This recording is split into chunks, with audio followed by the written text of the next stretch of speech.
Hello and welcome to Surveyor Says, the podcast from the National Society of Professional Surveyors. Today we bring you the next installment of Future Focus with your host, NSPS Executive Director Curt Sumner. His guest today is our current NSPS Vice President, Amanda Allred. Curt and Amanda recently sat down to chat about how she found surveying, a career working in several different and diverse states, and getting involved with NSPS. Thank you for joining us here on another Future Focus discussion on this episode of Surveyor Says.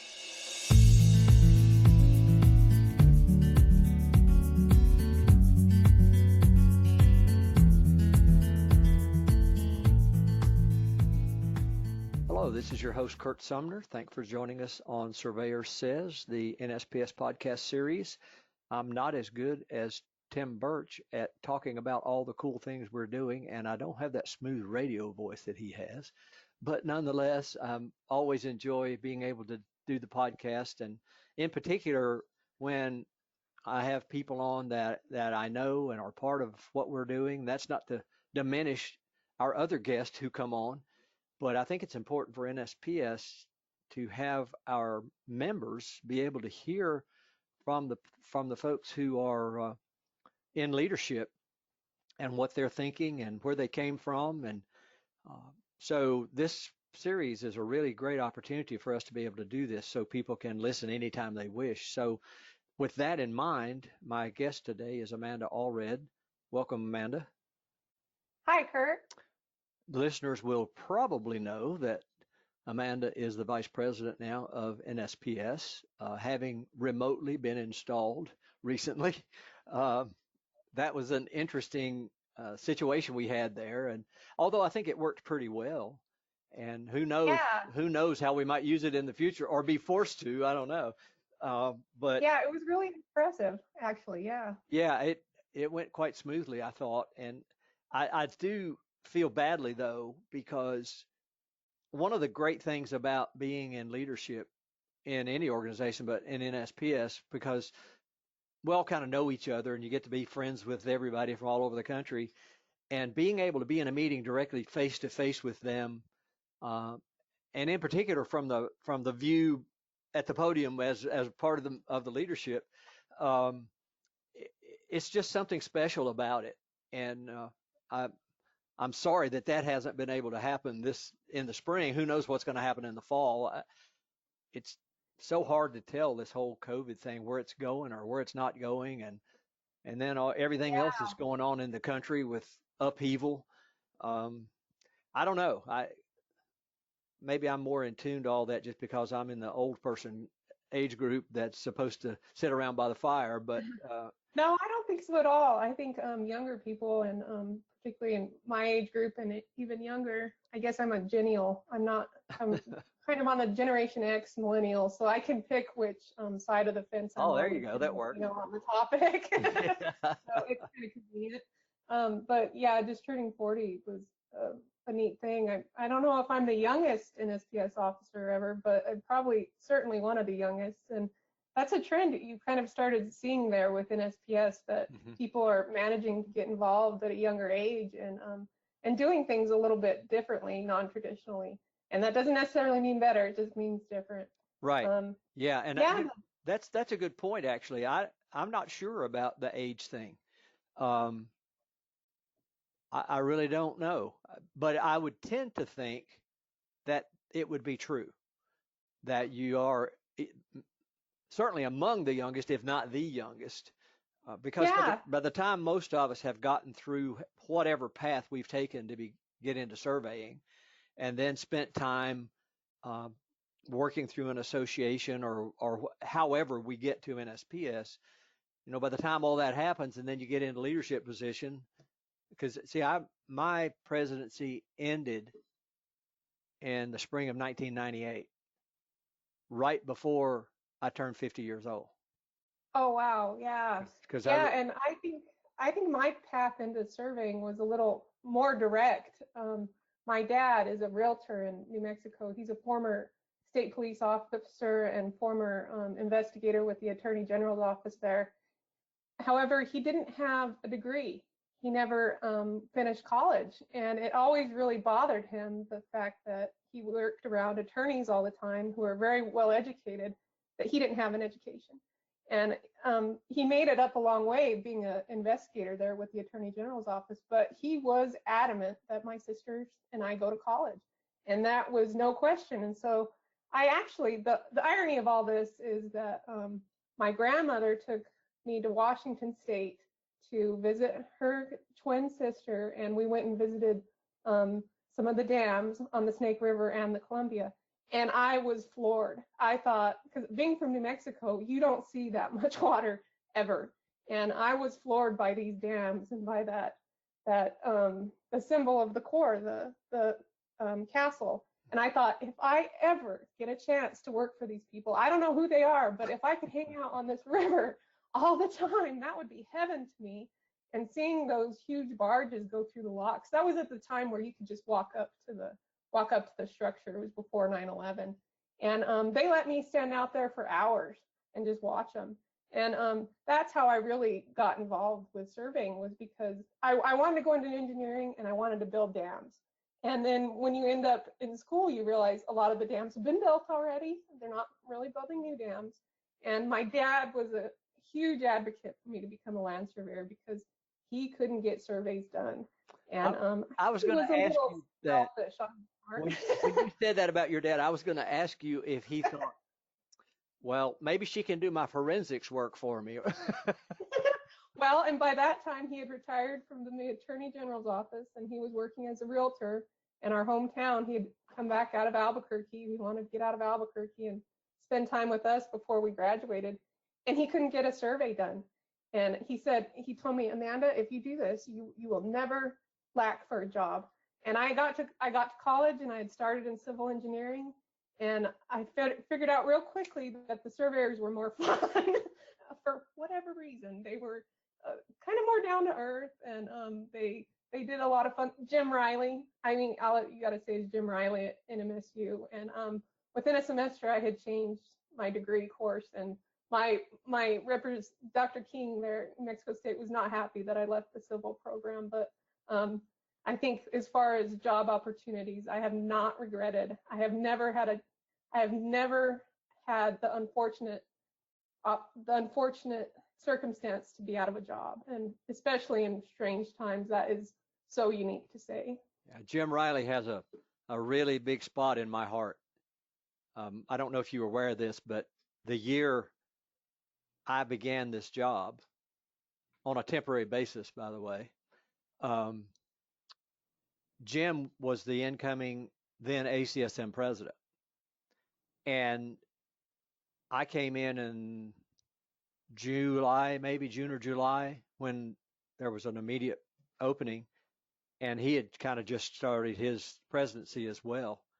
And so the two of us really got saddled with trying to figure out how to get the organization back on its feet, because there wasn't any money.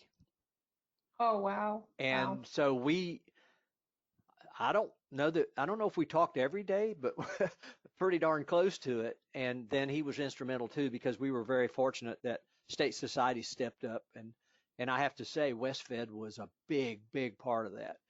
They stepped up faster than anybody to say, hey, we got to do something here. And so he and I went through a lot together, and I don't get to talk to him much anymore, but he's still in my heart, that's for sure. Yeah, Jim Riley and Steve Frank and Earl Burkholder down there, they've all done a wonderful job in my era of continuing the education down there. And so I went to NMSU in the fall of 1997 and started out in civil engineering, but changed by January. I was in the surveying engineering program. And I had a friend who had an internship in Alaska, Tom Maestas. I don't know if you know him at all. He's a longtime BLM guy there in New Mexico. He was putting on the PLSS class for the university. He spent a lot of years devoting his personal time to doing that. And he had the BLM program there where you could go to, you applied and you could go to a state and work for the summer. And so since the time I was little, I wanted to go to Alaska. It was either Alaska or New York City for me. There was nowhere in between. And I'm glad Alaska worked out. No offense to New York City, but I think it really, really worked out well. So I applied for an internship there, and I didn't get it.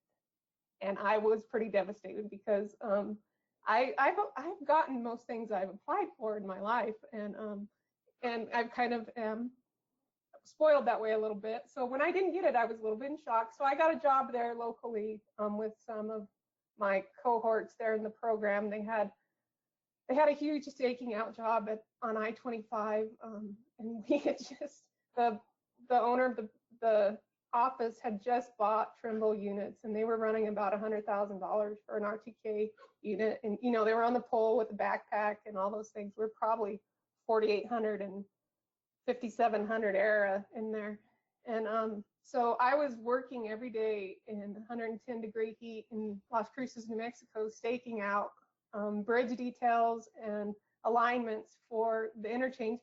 And to be honest with you, I didn't know what I was doing. I ran the instrument and I did what they told me to do, but it was pretty overwhelming. And it was a great experience though, to be working around a construction crew. But at the end of the summer, when they needed help in Alaska, when all their interns went back to school, my name came up and they called me in August. And I could not say no because it was my dream. And my poor dad had a heart attack because he just knew if I went to Alaska, I wasn't coming back and I wouldn't finish college. And those were the two things, those were his worst fears in life, that you'd lose your daughter to Alaska and she wouldn't finish her education. So I had to promise him that I would finish my education. I didn't promise him that I'd come back, but I promised him that I'd finish my education. And 6 years later, I kept that promise. So when you were there, were you doing coursework and working at the same time, or?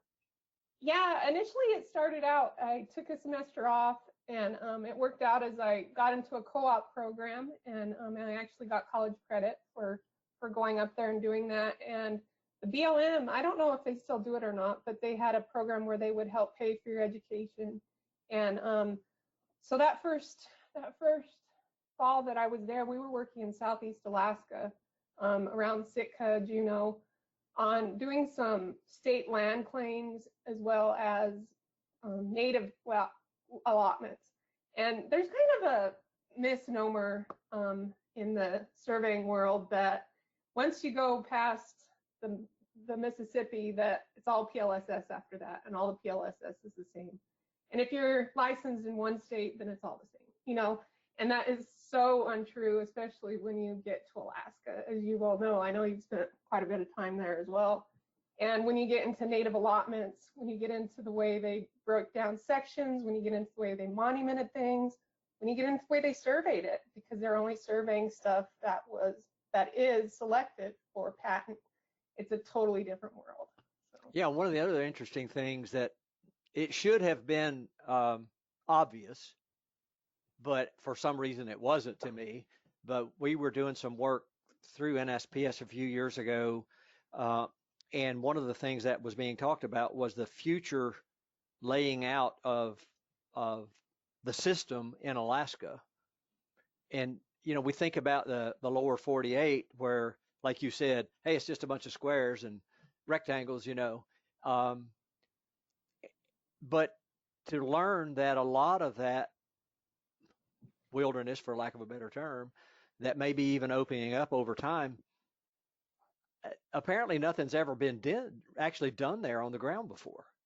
Right. And I had a great opportunity to not only work in the field in the summertime, because at the BLM, they work from about May going in until it really starts getting cold, and you can string it out till maybe September, October, depending on where you're working.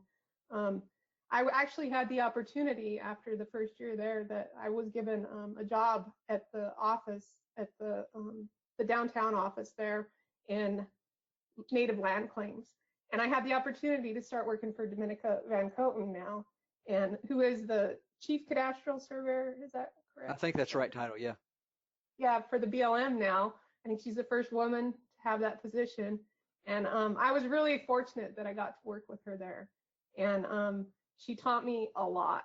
And one of the one of the neat things that I learned there, one of my responsibilities was to help with the native land selections. And so you have, I don't know how many millions of acres Alaska is. I'm embarrassing myself not knowing, but most of it is unsurveyed, and most of the state selections. So when Alaska became a state, the federal government agreed to give so much land to the state of Alaska.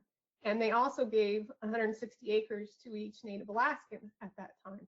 That has mostly not been surveyed and not been deeded. And so you're talking about just surveying pieces still for natives that are probably mostly deceased. And so it was a huge thing. They're also surveying lands for what they call native corporations now. They changed the status of it.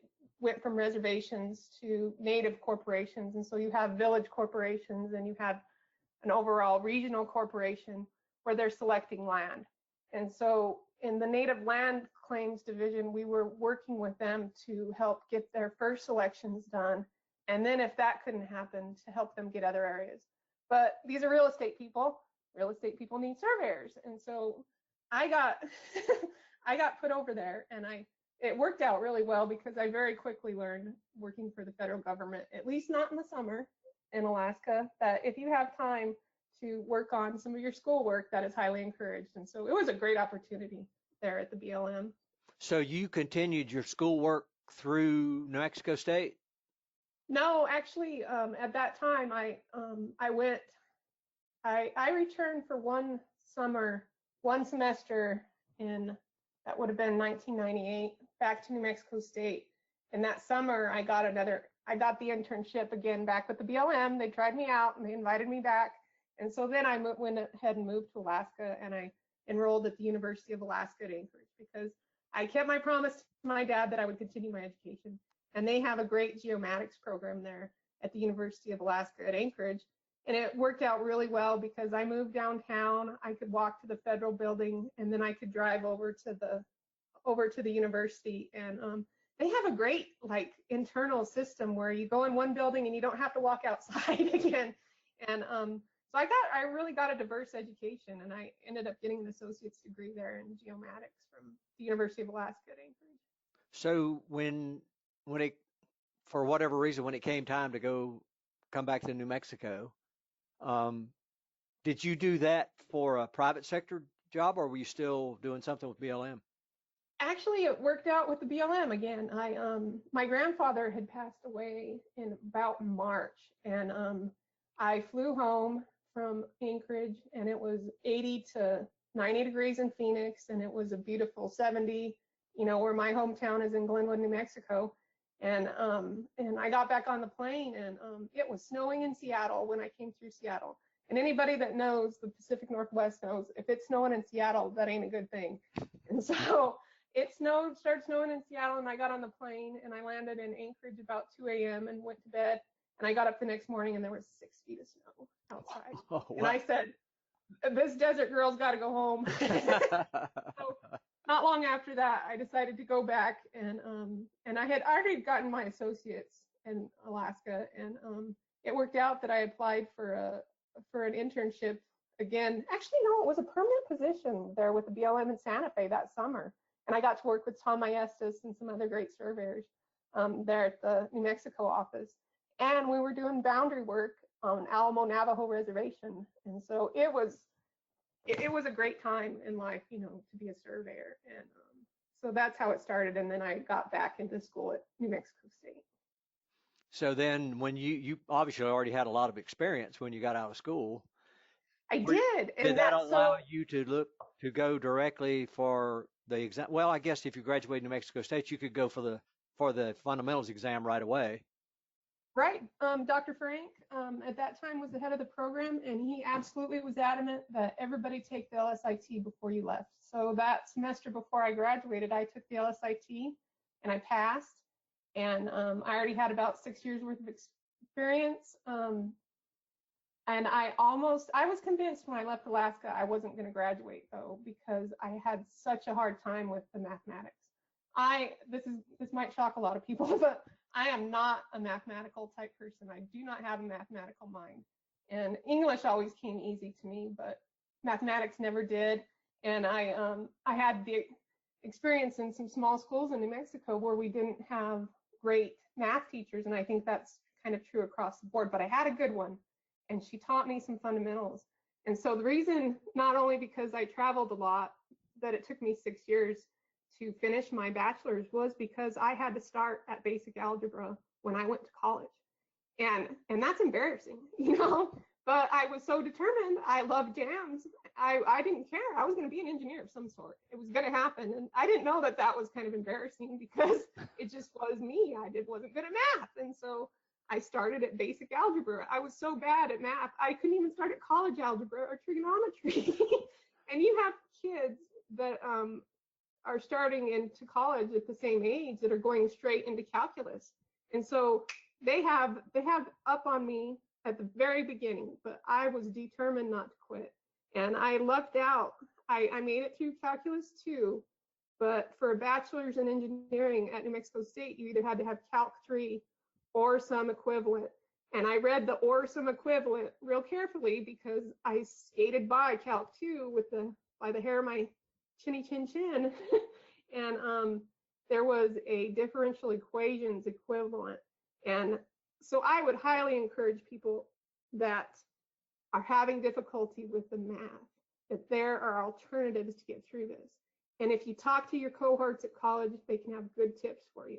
Because when you get into the higher calculus, you might have teachers where English is not their first language, and it's incredibly difficult to learn. And so I lucked out in my differential equations class that I got an engineer who also taught at New Mexico Tech. He would come down to New Mexico State a couple times a week and teach the differential equations course. When he walked in, I knew it was going to be okay because he walked in and he was 6'2". He looked like a football player and he was wearing a SpongeBob shirt. And I thought, this is going to work out.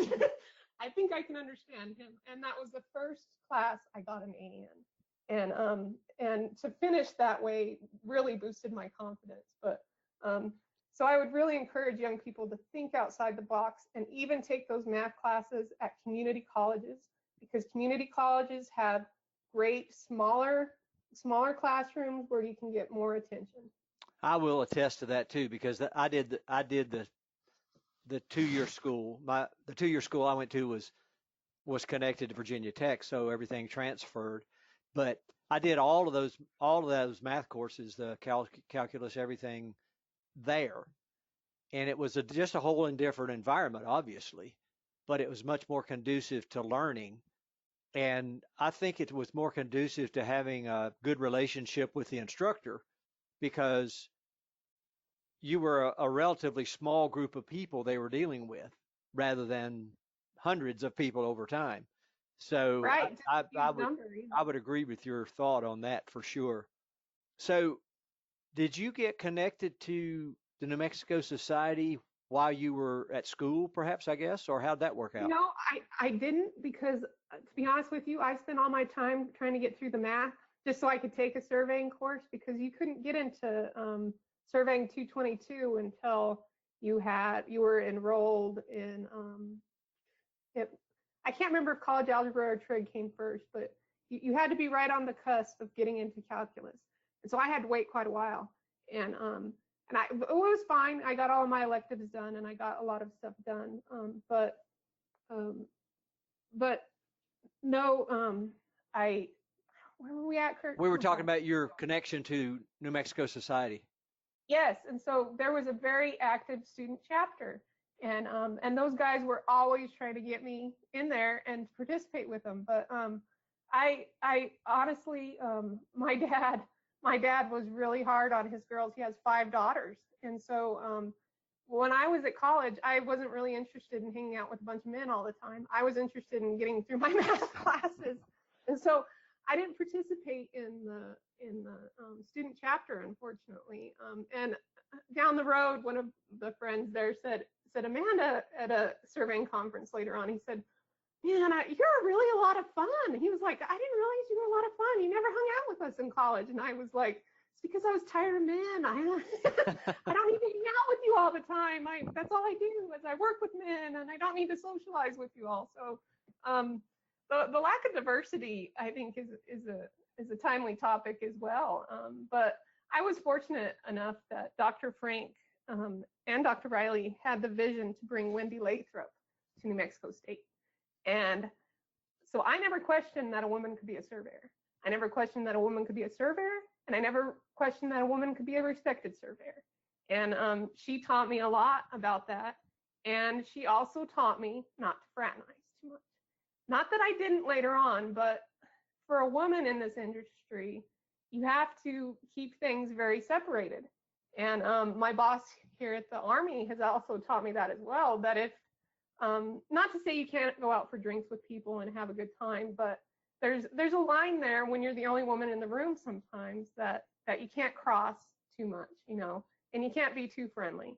And that's unfortunate, but I think it's changing a lot too. So that's where that kind of started. It was after college. Yeah, Wendy was actually the NSPS president right before me. Great. Yeah, she's such a fantastic example of what women can do and what women can be. Yeah, and her passion for everything related to FEMA and flood and all that is just phenomenal. Yeah, and crazy knowledgeable on a fantastic, important topic. Absolutely. And so I got involved after college. I think I had graduated, and I got a job with a surveyor that worked in Catron County primarily. And he and I, we never met a lot. It was really the beginning of distance working with somebody, and it was really great. He was a fantastic example and a great mentor. Don Edgington, he was a PE as well, and he was a veteran. And I'm talking like he's passed away. He's not. He's still surveying in West Texas and Eastern New Mexico. But I was lonely. I went from having colleagues all around me at the BLM to colleagues all around me at the university. And I had one contact at that point, and I was lonely for surveyors. I know that might sound a bit bizarre, but you know, the actual conversations with people I was lonely for. And so I started going to the state meetings, and I joined in NPS.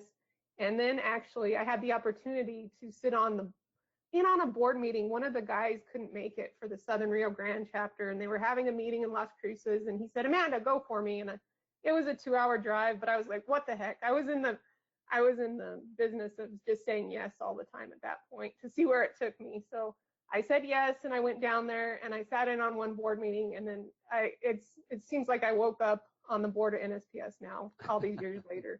But I did, since I had so much experience, I ended up getting my license I think I graduated from college at 24. I got my LSIT then, and I was licensed at 26. And one of the major problems was people didn't take me seriously. So, and I would do surveys with my dad.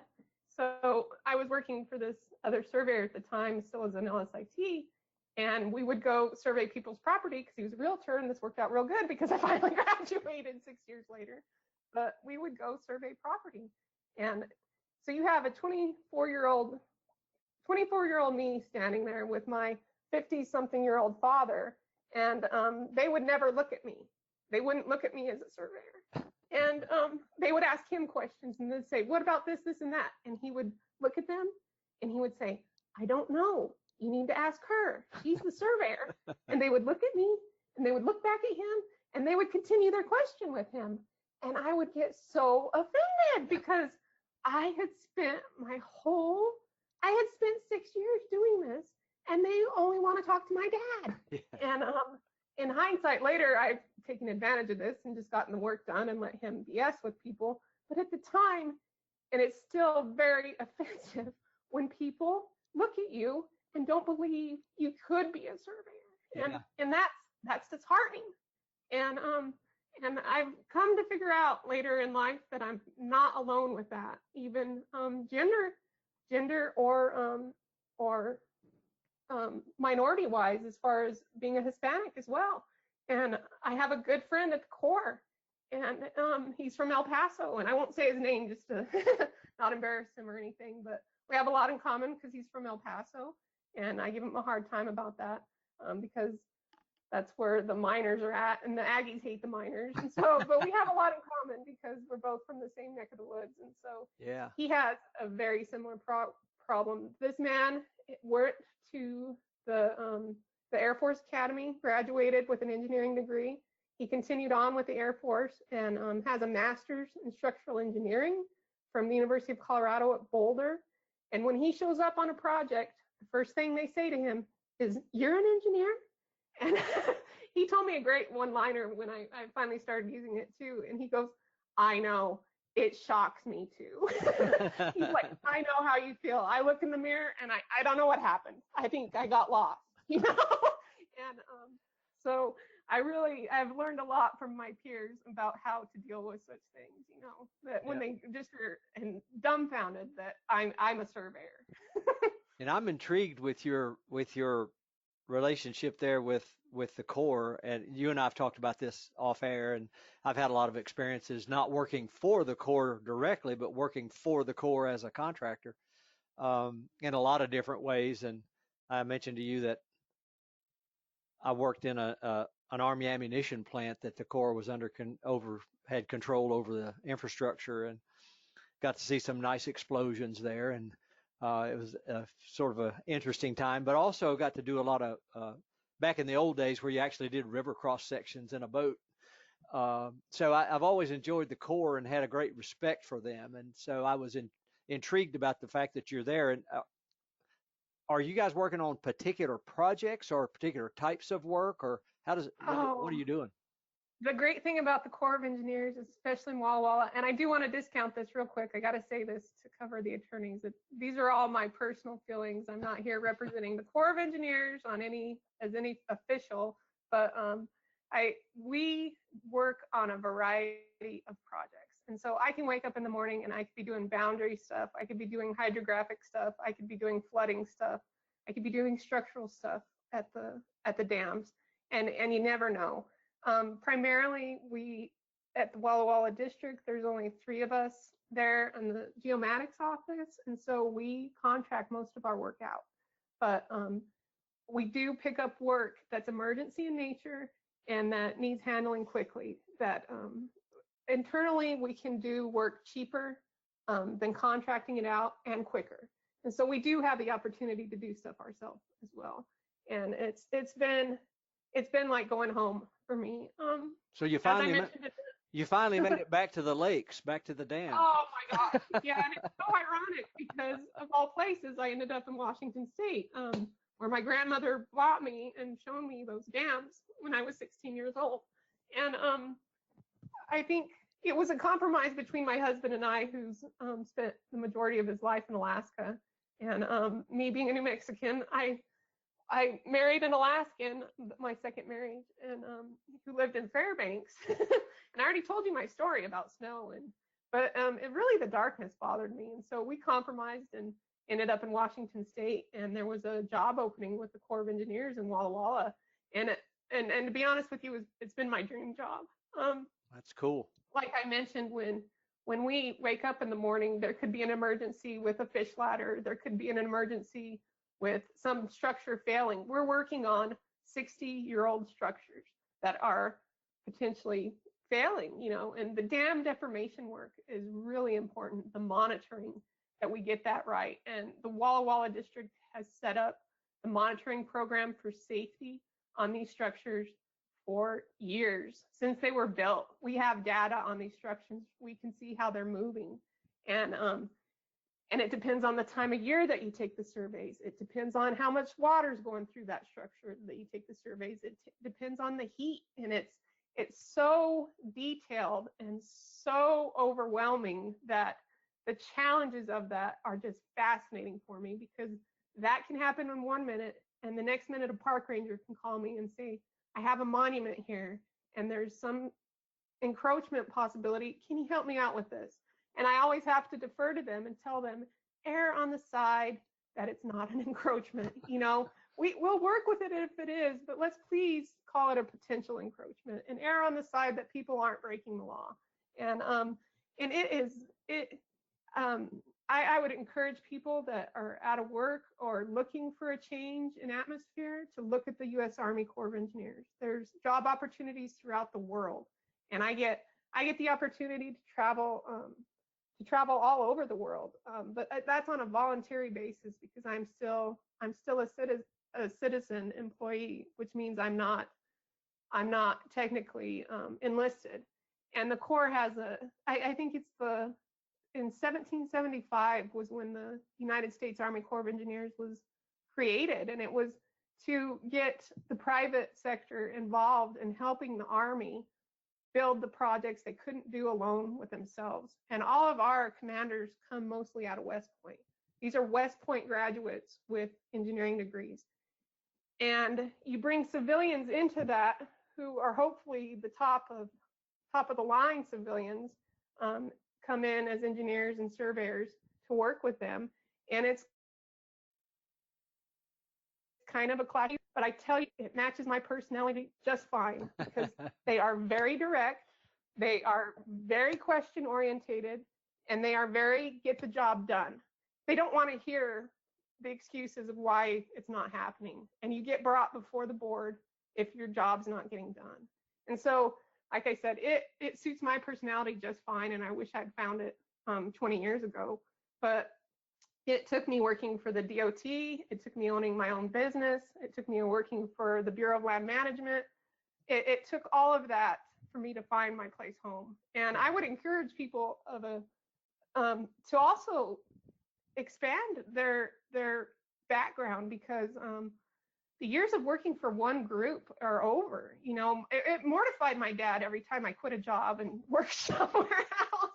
So usually I just didn't tell him. And then I'd be like, oh yeah, I'm working for now. And he would be like, oh my gosh, would you just stick with something? But the diversity that you can get in surveying is incredible. And in hindsight, I would have liked to have also worked for NOAA on a hydrographic vessel, because the hydrographic work we do for the Corps of Engineers it's incredible. We still get people in boats, and we still send them across rivers because the Snake is it's such a precarious, dangerous river that all those things need to still be done with the data by hand like that almost. Yeah, well, I know we don't have a lot of time left. We try to keep these things within some kind of reason. But what I want to say is, you and I have not talked an awful lot today about NSPS. And that was by design, because I wanted our audience to get to know Amanda Allred. And the fact that Amanda Allred is our vice president is a really cool and great thing for NSPS. And it's going to have a big impact moving forward as well. But it was important for me, for our listeners, to get to know Amanda Allred, the person, the surveyor. And so I've purposely stayed on that track today, just because I wanted to have that experience for people to be able to get to know you. Well, thank you, Curt. I appreciate that a lot. And I look forward to having another conversation with you. Maybe we can talk NSPS and mining claims a little bit. Yeah, that'll be fun. I worked for a lot of years in the mining industry, and when I had my own business in New Mexico, doing a lot of work for Phelps Dodge and later on for Freeport-McMoran, and I made some great relationships. And my husband, who's also one of the last mineral surveyors, I keep trying to get him on this podcast, and we'll make it happen eventually. Yeah, we'll get it done. That's a huge passion of mine, is the mineral industry. And I think that's where the Get Kids Into Survey, her father was actually into a lot of mining claims. Yes, that's correct. Yeah. In Africa, is that correct? Or worldwide? They live in England, I think. Right. But his work was much more broad than that, I think.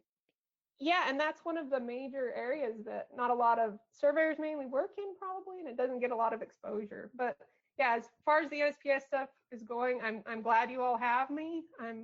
Sometimes I cringe every time I hold my hand up and I can see you all going, but I'm sorry, it's just my nature. We were all taught ask a question. So I'm glad that these relationships are getting expanded, and that the young surveyors are getting so involved with the NSPS right now that it's Absolutely. just it's a neat time to be involved with the group. It certainly is. Well, thanks for being with me today, and we will certainly do this again and go down a different track. You bet. Thank you, Curt. Thanks.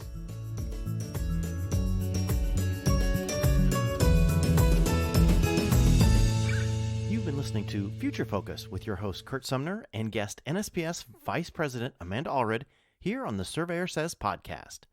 Thanks to Curt and Amanda for another great episode and offering the listeners a glimpse into those who choose to help lead our organization. More great episodes are on the way, including more governmental topics with Point of Order, more Table A Talk with Gary Kent, and several shows covering CST and TrigStar programs offered by NSPS.